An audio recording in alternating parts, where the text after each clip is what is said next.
우리 옆 사람 말씀 이렇게 얘기합시다. 주님 앞에 일찍 무릎 꿇읍시다. 늦게 꿇을수록 손해입니다.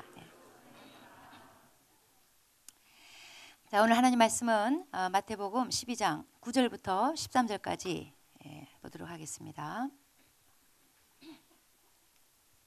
저랑 한 절씩 들어가겠습니다. 거기에서 떠나 그들의 회당에 들어가시니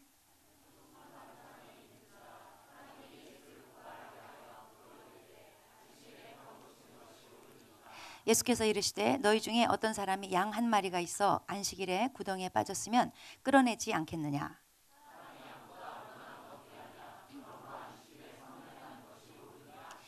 이에 그 사람에게 이르시되 손을 내밀라 하시니 그가 내밀매 다른 손과 같이 회복되어 성하더라. 자, 오늘 말씀은 지난주 말씀에 이어서 바리새인들이 안식일 문제 가지고 예수님을 정죄했다는 내용입니다. 이 사건은 지난주에 나왔던 그 안식이라고 같은 날에 일어난 게 아니라 누가복음 6장에 보면은 또 다른 안식일에 일어난 사건이라는 거예요. 그리고 회당 안에서 일어난 일입니다. 여기 10절에 보면은 한쪽 손 마른 사람이 있었대요. 한쪽 손이 마비가 됐다는 말이에요. 아마 중풍인지도 모르겠습니다. 이제 여기 나오는 사람들이 이제 예수님께 질문한 이 사람들은 이제 바리새인들입니다. 그래서 요 사건이 누가복음 6장에도 기록이 되는데 거기 보면은 예수를 고발할 증거를 찾기 위해 안식일에 병 고치시는가 엿봤다는 거예요. 아주 치사하게 그냥 보지 엿봤다는 거예요. 싹. 그러면서 예수님한테 질문합니다. 안식일에 병 고치는 게 옳습니까? 어떻습니까? 이렇게 질문을 해요. 뻔한 질문을 해요. 예수님 곤란하게 만들려고. 그때 예수님께서 전곡을 찌르는 답변을 주십니다. 양 한 마리가 안식일 날 구덩이에 빠졌다고 치자. 그럼 너희 같으면 그거 건지냐 안 건지냐? 당연히 건지죠. 무슨 수를 써서라도 양을 꺼내주죠. 왜? 양을 사랑하니까? 그게 아니라 자기 재산이니까. 이건 이제 오늘날 치면 이런 거예요. 지나가다가 은행에서 이제 돈 100만 원 찾아가지고 100만 원 이렇게 들고 가다가 그만 맨홀에 빠졌어. 에? 근데 그날이 주일이에요. 자기는 주일을 안식일이라고 철저같이 믿고 주일날 공부도 안 하고 TV도 안 보고 짝짝같이 지켜요. 안식일을. 근데 100만 원을 빠뜨린 거예요. 줬을까 안 줬을까? 두말하면 당근이죠. 그걸 왜 안 주서? 어떻게 해서라도 119를 불러서라도 꺼내지. 예? 그 얘기예요. 자, 그러면서 이제 12절에 사람이 양보다 얼마나 더 귀하냐? 그러므로 안식일에 선을 행하는 것이 옳으니라. 이렇게 답변을 주십니다. 자기 재산은 안식일이건 뭐건 악착같이 지키면서 왜 사람이 고침받는 것에 대해서 관심이 없냐 이거죠. 이거는 사람보다는 자기네 그 종교, 그 안식일 규정 지키는 게 더 중요했기 때문에 사람 끝까지 고치거나 말거나 관심이 없는 거예요. 그걸 지적하신 거예요.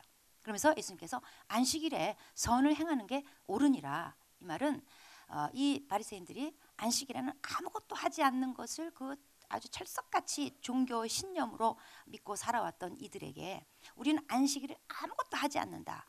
여기에 모든 것을 걸었던 바리새인들에게 예수님께서 안 하는 게 문제가 아니라 안식일에 선을 행하는 게 문제다. 선을 행하는 게 옳다. 이렇게 답변을 주셔요. 자, 여기서 바리새인들이 예수님한테 안식일에 병 고치는 게 옳습니까? 이런 질문했어요. 자, 예수님이 고치실 걸 알았단 말이에요. 그리고 이제 어디까지나 고발할 거리를 찾기 위해서 이 질문을 한 거예요. 이제 손 마비됐던 사람이 그 즉시로 그 자리에서 이제 고침 받았다고 칩시다. 여태까지 손이 마비됐던 사람이 예수님 말 한마디에 고침 받아요. 그러면 이거는 예수님이 메시아라는 증거인 건데 이걸 믿을 생각은 안 하고 그건 됐어. 다 제껴놓고 그거 가지고 고발할 거리를 찾는 이게 도대체 왜 이렇게 된 걸까? 이 뭔가 씌인 거예요. 뭐에 씌웠을까요? 오늘 주제예요. 종교라는 것에 씌웠어요. 유대교라는 종교에 씌워버리니까 지금 평생 손 마비됐던 또는 무슨 사고로 마비가 됐던 간에 손 마비됐던 사람이 즉시로 예수님 말씀 한마디에 딱 고쳐지는, 그걸 가지고 이분 메시아 아니야? 이렇게 믿는 게 아니라, 안식일 날 고쳤잖아. 이런 삐딱선 타가지고 이상한 측면에서 예수님 고발할 거리 찾고 자기네 막 이겼다고 여기는 이 증후군이 뭘까? 이게 종교에 씌우면요 뭘 보이질 않아요. 예수님을 보이질 않아요. 예. 자, 예수님은 반면에 보란듯이 이 안식일 날 그 손 마비된 사람을 고쳐줌으로써 문제를 일으켰어요. 보란듯이 결과를 뻔히 아시면서. 왜 그러셨을까? 지금 예수님의 의도가 있는데 그걸 우리가 읽어내야 돼요. 예수님은 여기서 지금 종교라는 것을 깨뜨리시기 위한 거예요. 지금 이 사건, 이 장면의 본질은 뭐냐면요, 예수냐 종교냐, 그거예요. 그러니까 예수님을 죽이려는 종교 세력, 이 바리새인들, 그리고 그 종교를 깨뜨리시려는 예수님 간의 싸움인 거예요. 이 사건이. 자, 예수님과 종교는 원수입니다. 종교는 예수님을 미워해요. 그리고 예수님은 종교를 미워해요. 그래서 깨뜨리시고자 하는 거예요. 이 말을 들으면 우리 기독교잖아. 뭐야?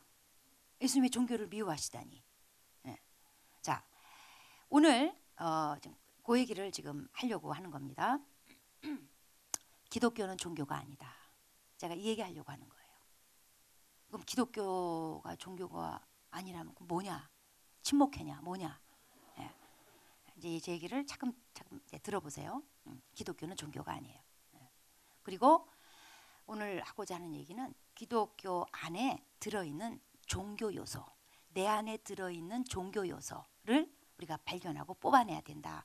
그 얘기를 하려고 해요. 예수님은 종교를 미워하세요. 예수님은 종교를 깨뜨리는 일을 하셨어요. 그리고 우리도 역시 우리 안에 있는 종교적 요소를 깨뜨려야지 돼요. 자, 예수님은 종교와 아무 상관이 없습니다. 예수 믿는 건 종교가 아닙니다. 그럼 뭡니까? 기독교는 생명이에요. 예수 생명이에요. 다만 세상 사람들 입장에서 보면 이게 종교로 보이는 거죠. 그리고 그들에게 이건 종교가 아니다, 생명이다, 이런 거 설명이 안 되니까. 이게 어떻게 설명이 되겠어요? 그러니까 그들 눈높이에 맞춰서 그냥 종교로 치는 거예요. 종교가 뭡니까? 그러면 그럴 때 그냥 기독교라고 대답하는 것 뿐이에요. 그러나 본질은 기독교는 종교가 아니에요. 생명이에요. 그러니까 우리는 종교 하나를 가진 게 아니에요. 우리는 생명을 받은 거예요. 그리고 기독교인은 종교인이 되어가면 큰일 날 징조예요. 우리는 일단 예수 딱 믿고 나면요, 늘 종교적인 사람이 되지 않도록 늘 깨어 있어야 돼요. 주의해야지 돼요. 까딱하다한 종교인이 돼버려요. 예수님은 종교를 주시러 오신 게 아닙니다. 생명을 주러 오셨어요. 예수님 자기 목숨을 많은 사람들의 대속물로 내어주러 오셨다고 그랬어요. 그리고 저를 믿는 자마다 영생을 얻게 하려 함이라고 하셨어요. 예수님이 자신을 가리켜서 내가 곧 길이요 진리요 생명이다 그랬어요. 자기가 생명이래요. 그러시면서 요한복음 10장 10절에 내가 온 것은, 예수님 오신 이유에 대해서 분명히 말씀하시기를, 내가 온 것은 양으로 생명을 얻되 풍성히 얻게 하려 함이라. 생명 얻는 게 예수님 오신 목적이에요. 그리고 기왕이면 더 풍성히 얻기를 바라시는 거예요. 즉 예수님이 오신 것은 기독교를 주러 오신 게 아니라 생명을 주러 오셨어요. 그분의 생명을 주러 오셨어요. 사실 기독교를 종교로 만든다면, 다 종교랑 같은 선상에 놓는다면 이건 예수님에 대한 모독이에요. 생명 주신 그분에 대한 모독이에요. WCC 다 종교와 하나로 연합하는 거, 이거 있을 수 없는 거예요. 기독교는 종교가 아니에요. 다른 종교랑 합칠 수 있는 종교가 아니에요. 종교 위에 있어요. 이건 그냥 생명이에요. 영생을 얻는, 이거 살고 죽는 문제예요. 생명이에요. 자, 예수님은 태어나신 것부터가 종교 바깥에서 나셨어요. 당시 종교는 이제 유대교죠. 유대교 가운데 구약 가운데 예수님이 탄생하셨어요. 예수님은 태어나실 때 제사장 집안에서 유대교 제사장 집안에서 태어나지 않으셨습니다. 마리아가 이제 그 누가복음 1장에 그 찬양을 할 때 자기를 가리켜서 이 종의 비천함, 자기를 비천하다고 표현했어요. 예수님은 제사장 집안에 의리의리한 제사장 집안에 보란 듯이 태어난 게 아니라 비천한 여종의 몸에서 태어나셨어요. 또 예수님이 탄생했을 때 그 탄생이 알려지고 그래서 예수님한테 찾아온 것은 목동들이지 종교인들이 아니었어요. 오히려 종교인들은 미가서 5장 2절 메시아가 베들레헴에서 탄생한다는 것을 구약에 능통한 사람들은 달달달달 외우고 있어 잘 알고 있었어요. 근데 예수님 막상 태어났어도 한 명도 찾아온 적이 없어요. 종교인들이 찾아온 게 아니라 종교와 무관한 멀리 있는 목동들이 찾아온 거예요. 또 예수님이 성장하신 것도 종교 중심지인 예루살렘으로 유학 가서 거기서 성장하시고 그러지 않았어요. 베들레헴에서 탄생해서 그리고 나사렛 유대의 변방 지역 변방의 땅 갈릴리 나사렛에서 예수님이 성장하셨어요. 그리고 예수님이 이제 사람들에게 소개되어질 때 세례 요한에 의해서 이제 처음 소개가 되셨죠. 세례 요한이 어떤 인물입니까? 철저히 종교 바깥에 살던 사람이에요. 예루살렘에 살지 않고 광야에 살았어요. 부정한 짐승인 낙타 털 옷 입고 메뚜기 석청 이런 거 먹으면서 광야에서 살았어요. 탈종교, 반종교적인 삶을 살았어요. 그 사람에 의해서 예수님이 사람들에게 소개가 됐어요. 또 예수님을 처음 따르던 제자들 다 주로 갈릴리 어부들이었어요. 변방의 땅, 종교랑 거리가 먼 땅 사람들. 이게 왜 그럴까요? 철저히 종교를 깨뜨리시겠다는 의도인 거예요. 종교에는 생명이 없다는 것을 보여주시려는 의도인 거예요. 반면에 마귀는 어떤 존재입니까? 종교를 주는 존재예요. 요한복음 10장 10절에 마귀를 가리켜서 도적질하고 죽이고 멸망시키려는 것뿐이라고 그랬어요. 마귀 하는 일 죽이는 거예요. 자, 사람을 죽이려면 어떻게 하면 되느냐? 종교를 주면 돼. 그러면 그냥 죽어. 종교는 생명을 죽여요. 산신앙도 종교가 들어가면 종교화되면 서서히 죽어버립니다. 여기서 제가 말하는 종교라는 것은 타종교 이단 사이비를 말하는 게 아니에요. 기독교 안에서 얘기를 말하는 거예요. 어떤 사람에게는 기독교도 종교일 뿐이에요. 여기 혹시 그렇게 앉아 계신 분 잘 새겨들어야 돼요. 자, 종교란 건요 인간에게서 나온 거예요. 하나님에서 온 거는 생명이고 인간이 만들어낸 건 종교예요. 그래서 역사적으로 수없이 많은 종교가 있었고 지금도 굵직굵직한 종교가 수많은 사람들을 현혹하고 죽음으로 끌고 가고 있습니다.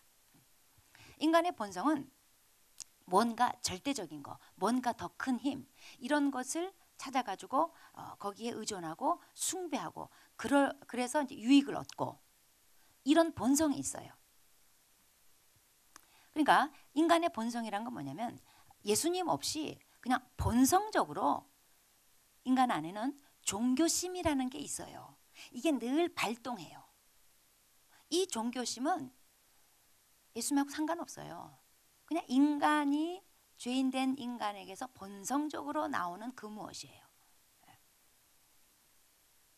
교회 와서도 예수님과 접촉이 없다. 예수님과 접촉 없이 예배드려요. 예수님과 접촉 없이 봉사하고 신앙 활동해요. 이럴 때 이제 어디에 집중하게 되냐면 사람이 만들어 놓은 형식이나 규율이나 전통 이런 것에 집중하게 돼 있어요. 이런 게 더 중요해요. 그래서 제가 지금 말씀드리는 종교적이라는 거 또는 종교의 영 이건 뭐냐면요. 아주 건전해요. 그리고 성경적이에요. 원리적이에요. 다만 예수님의 임재가 없어. 예수님의 인격적 관계가 없어요. 그리고 그냥 지금까지 해왔던 거 행습에 그냥 매이는 거예요. 그러면서 신앙 활동해요. 이건 아주 견고한 진이에요. 예를 들어서 일요일에 아무 느낌 없이 교회 가요. 매주. 주님과 인격적 관계가 없어요. 그에게 교회 가는 건 종교예요. 종교 생활이에요. 또 성경 박식할 수 있습니다. 성경 인용 착착착착 잘해요. 성경 퀴즈대회 나가면 1등해요. 성경적 지식에는 관심이 많아요. 그런데 주님에게는 관심이 없어요. 또 그 신앙적인 행습, 그러니까 지금까지 신앙적으로 지켜온 전통, 규율 이런 게 너무 중요해요. 그런데 이게 영혼이 사는지 마는지 그런 건 관심이 없어요. 옛날에 어떤 우리 자매한테 얘기 들었는데 자기 아버지 호랑이같이 무서운 아버지가 맨날 불러가지고 가정 예배를 맨날 드리는 집이에요. 근데 애들은 거기서 막 죽어나요. 근데 이제 한 번은 와서 이제 얘기하기를 어제 가정 예배 드렸다가 처음부터 다시 새로 시작했대요. 왜냐하면 하다 보니 사도신경을 까먹은 거야. 안 한 거야. 그 아버지가 이제 예수 이름으로 기도합니다. 끝날 무렵에 그게 생각이 아버지가 딱 난 거예요. 다시 처음부터. 사도신경 안 하는 예배란 있을 수 없는 거예요. 그러니까 애들이 가뜩이나 그 예배 한 번 드린 것도 거기서 막 지겨워 죽겠는데 그거 빼먹어가지고 다시 처음부터. 얼마나 힘들겠어. 엄청 상처받. 옛날에 제가 아는 형제가 성악을 전공했는데 이제 자기 교회 이제 성가 대원이에요. 그런데 이제 그 담임 목사님께서 그 어린이 그러니까 이제 가정 주간에 이번에는 뜻깊게 우리 모두가 평상시 예배와 달리 가족도 단위별로 모여가지고 이제 같이 예배를 좀 색다르게 예배를 드려봅시다 제안을 했어요. 그러다 보니까 시간이 많이 걸려서 그날 성가대 그 성가를 취소를 했어요. 그리고 성가들도 자기 가족이랑 이제 내려가서 앉기로 성가대 대장님이 뚜껑이 열려버린 거예요. 어떻게 주일날 성가대가 안 설 수가 있냐? 그게 예배냐? 엄청 시험이 든 거예요. 사실 뭐 예수님이 성가대 데리고 다녔어요? 초대교회 때 뭐 성가대 있었나? 하다 보니 어느 날 성가대가 생긴 거지. 할 수도 있고 안 할 수도 있고 어쨌든 해서 사람만 살면 되는 거지. 하나님께 영광만 내면 되는 거지. 그날 그런 뜻깊은 예배 드릴 수 있는 거지. 이분은 어떻게 교회가 성가대 성가를 안 하고 예배를 여기 엄청 시험 다 나가버렸어요. 그래가지고 제가 아는 그 형제가 성가대 지휘자가 된 거야.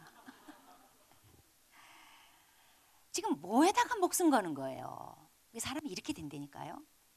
네. 종교라는 건요 아무 일 아니라도 좋으니 나 지금까지 지켜왔던 전통이나 형식이나 규율이나 이거 지키는 게 중요하다 이렇게 해요. 영혼이야 살든가 말든가 난 그거는 됐고 지금까지 해온 게 중요한 거예요. 바리새인들이 밀밭에 안식일날 예수님 제자들이 배고파가서 밀 이삭을 이제 잘라서 먹었어요. 배고픔을 해결하고 이건 안중에 없고 왜 안식일날 이걸 잘라 먹느냐. 또 이 한쪽 손 마른 자 마비된 사람 어떻게 되거나 말거나 사실 옛날은 이 손이라는 거는 그 먹고 사는 거 직접 연결된 거예요. 다 노동에 의존했던 모든 일 거의 그렇게 해서 의존해 살았기 때문에 이 손이 말랐다는 것은 생업이 안 된다는 뜻이에요. 그래서 그가 입에 풀칠하거나 말거나 가난하거나 말거나 굶어 죽거나 말거나 상관없어요. 안식일만 지키면 돼. 안식일날 아무 일만 안 하면 돼. 이게 종교예요. 이게 종교의 무서움이에요. 마비된 상태로 냅두는 거예요. 아무것도 안 하는 게 의의가 있는 거기 때문에. 그래서 종교의 영은 죽이는 영이에요. 성령은 살리는 영이에요. 살려주는 영이에요. 주님의 관심은 고치고 살리는 데 있어요. 사람에게 있어요. 그런데 종교란 형식이나 규율에 있어요. 이거 지키기만 하면 되는 거예요. 그러면 사람들이 배고프던 손이 마비가 됐건 구덩이에 누가 빠졌건 그런 거 상관 안 해요. 그래서 마귀는 예수 믿지 않는 자에게는 어떻게든지 예수 믿지 못하게 하고 일단 믿잖아요. 그러면 그 사람이 종교적이 되게 만들어요. 그러면 생명을 누리지 못하는 거예요. 종교 껍데기만 뒤집어 쓰고 죽어가는 거예요. 그래서 우리는 계속 이 종교 껍데기를 발견해서 벗겨내는, 이거 종교와 싸워야 돼요. 그렇지 않으면 화석화된 신앙이 될 수밖에 없어요. 자, 우리가 예수를 믿으면 예수 생명을 받습니다. 우리 신앙생활이라는 것은 이 생명이, 이 받은 생명이, 내 안에 들어오신 예수 생명이 계속 주님을 찾는 거예요. 주님을 찾다 보니 기도하게 되고 말씀 보게 되고 예배 드리게 되고 이런 거예요. 내 안에 생명 들어왔어요. 이 생명이 주님을 사랑하게 되는 거예요. 주님을 사랑하다 보니 교회 봉사하는 거예요. 헌신하게 돼요. 이렇게 되는 거예요. 이게 정상이에요. 이 생명이 본질이에요. 그런데 처음에는 생명 받고 시작했으나 어느 만큼 되면 이 본질이, 이 생명이 싹 이렇게 밀려나요. 온데간데 없어져요. 그리고 껍데기만 남아요. 외형만 남고 형식만 남아요. 규율만 강조해요. 전통을 강조해요. 행습을 중시해요. 여러분 호두 있잖아요. 호두 껍데기가 있고 호두 알맹이가 있어요. 껍데기는 외형이고 알맹이가 내용이에요. 알맹이가 본질이죠. 껍데기를 보면 아 저게 호두구나. 호두인 줄은 알아요. 저게 밤이 아니고 저게 호두구나. 호두로 규정해요. 근데 중요한 거는 그 껍데기가 중요한 게 아니라 그 속에 들어있는 알맹이가 얼마나 제대로 실하게 들었냐. 이게 지금 중요한 거예요. 깠더니 아무것도 없더라. 깠더니 삐쩍 말라가지고 먹을 게 없더라. 그럼 화나요. 깠을 때 그 속에 그만큼 가득 아주 튼실하게 아주 싱싱한 게 호두가 꽉 차 있어야 기분 좋아요. 호두를 산 의의가 있는 거예요. 근데 호두인 줄 알고 깠는데 삐쩍 말랐다. 텅 비었다. 어떤 호두는 실제로 까보면 진짜 삐쩍 말라가지고 아무것도 없는 호두도 있긴 있어요. 우리가 겉으로 보면 호두예요. 교회 가. 뭐 봉사도 하고 뭐 성경 들고 할 거 다 해요. 겉으로 보면 호두예요. 그런데 까보면 그 속에는 예수 생명이 없어. 예수 생명 가지고 예배 드리는 게 아니에요. 예수님과 더불어 예배 드리는 게 아니에요. 예수님과 더불어 사역하고 예수님 때문에 사역하는 게 아니에요. 예수님 좀 구하고 있는 게 아니에요. 그런 껍데기만 남은 신앙, 껍데기만 남은 신앙 생활이 있다니까요. 그거를 종교적이다 그렇게 부르는 거예요.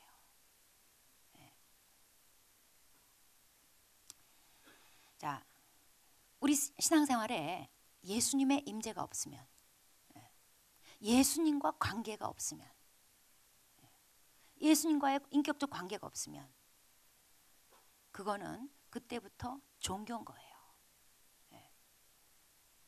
그래서 사탄은 이 도둑질하는 자잖아요. 우리 안에 있는 그 호두 알맹이, 이 본질을, 이 내용물을, 이 생명을 계속 자꾸 어떻게든지 도둑질하는 게 그게 그의 주된 업무예요. 예수 믿는 사람들한테. 그래서 껍데기만 덩그러니 남게, 종교 껍데기만 남게, 사탄이 계속 그 도둑질을 하는 거예요.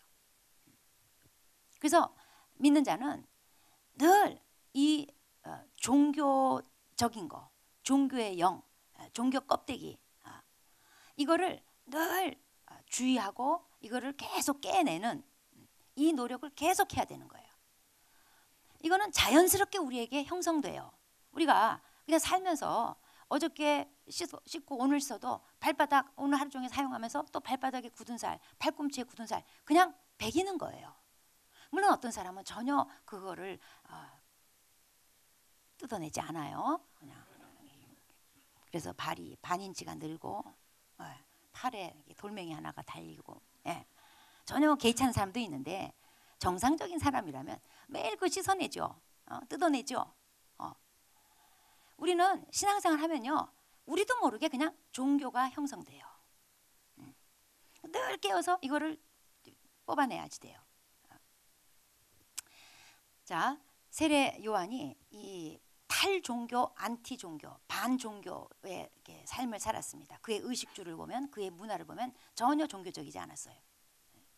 그런데 그에게 배운 세례 요한의 제자들 보면요, 어느새 종교적이 돼버려요. 그래서 예수님한테 와서, 아니 우리랑 바리새인들은 금식하는데 왜 당신 제자들은 금식하지 않습니까? 그때 예수님께서 주신 답변이 나는 혼인집 신랑이다. 내 제자들은 신랑과 함께 있기 때문에 지금 금식할 필요 없다. 신랑을 잃으면 그때 금식할 거다. 여러분, 신랑의 임재를 잃으니까 많은 형식이 필요한 거예요. 규율이 필요하고 전통이 강조되는 거예요. 네. 생명력을 잃으면요, 그 자리에는 종교가 들어옵니다. 종교는 겉으로 보면 굉장히 선하고 옳아요. 그런데 영적으로 보면 죽이는 거예요. 예수님도 결국 종교인들한테 거절당했고 죽임당하셨어요. 우리 안에 계속 스며들어오는 종교적인 태도, 종교의 영, 이거를 잘 분별하고 뽑아내야지 돼요. 매 순간 주님의 임재 가운데 이걸 하느냐 저걸 하느냐 이걸 따져봐야지 돼요. 오늘 예배 시작하면서 우리가 주기도송으로 예배를 시작했습니다. 여러분 주기도송 할 때 빨리 회개해봐. 어떻게 하셨어요? 그냥 예배 시작 곡이니까 그냥 불러. 그게 종교라는 거예요. 늘 하던 주기도송이지만 주님의 임재 앞에 주님을 인식하고 주님 앞에 드리는, 주님 앞에 고백하는, 이걸 늘 우리가 분별해 봐야지 돼요. 기도도 눈 감고 손 모으는 게 기도가 아니에요. 난 할 바 다 했다. 그게 아니에요. 주님의 임재 앞에 나는 지금 고백하고 있는가, 이거를 유의해 봐야 돼요. 찬양도 찬양 인도자 따라서 찬양 곡을 불렀다? 그게 찬양이 아니에요. 지금 주님 앞에서 난 부르는가, 주님의 임재를 나는 인식하고 있는가, 이걸 따져볼 줄 알아야지 돼요. 셀 모임이든 예배든 봉사라든 전부 다 주님 앞에서. 일이 아니라 주님 자신에게 초점 맞춘. 주님 없이 습관적으로 자동적으로 하고 있는 모든 신앙 활동들, 이게 다 종교입니다. 우리는 얼마든지 할 수 있어요. 주님 없이 그냥 자동적으로 습관적으로 뭐든지 할 수 있어요. 예수 믿는 거는 그렇게 하면 안 돼요. 종교라는 것은 생명이 없어요. 우리를 살려주지 못해요. 죽은 껍데기예요. 이게 바로 지금 서구 유럽 교회의 모습이에요. 우리나라에도 역사와 전통을 자랑하는 교회들 가운데, 오래된 교회들 가운데는 이런 모습으로 지금 많이 쇠퇴했어요. 죽은 줄도 모르고 그냥 역사와 전통을 자랑하면서 지금까지 해오던 행습에 주의를 기울이면서 열심히 가고 있어요. 그런데 그냥 종교에 불과한 그런 안타까운 모습들이 너무나 많아요. 그리고 못대장아찌들 늘 교회 가. 밥 먹을 때 기도해. 뭐 시키는 대로 다 해. 헌금도 하고 할 거 다 해요. 그런데 주님의 임재가 없어요. 주님을 구하지 않아요. 주님과 인격적 관계가 없이 다 해요. 예수 믿고 많은 세월이 지난 사람들, 이렇게 갈 수 있는 거예요. 종교는 우리를 죽입니다. 예수님을 쫓아냅니다. 그리고 예수님을 죽여버려요. 그래서 오늘 말씀 13절 바로 뒷절에 바리새인들이 예수를 죽일 모의를 한다, 이렇게 기록되어 있어요. 종교는 우리를 껍데기만 남게 만듭니다. 그러다 보니 종교 생활은 수고하고 무거운 짐이에요. 그래서 모태짱아찌들이 힘든 거야. 그냥 엄마가 시키는 대로 하라는 거, 우리 집안 대대로 시키는 거 하는 거, 그게 힘든 거예요. 수고스러운 거예요. 주님의 임재가 없으면 다 힘들어요. 다 귀찮아요. 주님의 임재 없이 오후 양육하면요, 다 귀찮아. 다 힘들어. 간식만 맛있을 뿐이지 딴 거 다 힘들어. 내 안에 오늘도 종교가 들어옵니다. 오늘도 발뒤꿈치에 각질이 생기듯이, 발뒤꿈치 굳어지듯이, 팔꿈치가 굳어지듯이 오늘도 살다 보면 종교가 들어오게 돼 있습니다. 그러니까 계속 이거를 분별해서 계속 뽑아내야 됩니다. 여러분은 당장 점심 때 식기도 할 때 종교적으로 하는지, 주님의 임재 앞에서 하는지, 주님을 인식하고 하는지 회개하시고, 똑바로 하세요. 잘못하면 그냥 종교 행위입니다. 예수냐 종교냐, 매 순간 우리가 선택해야 됩니다. 예수는 살리고 종교는 우리를 죽입니다. 기도하시겠습니다.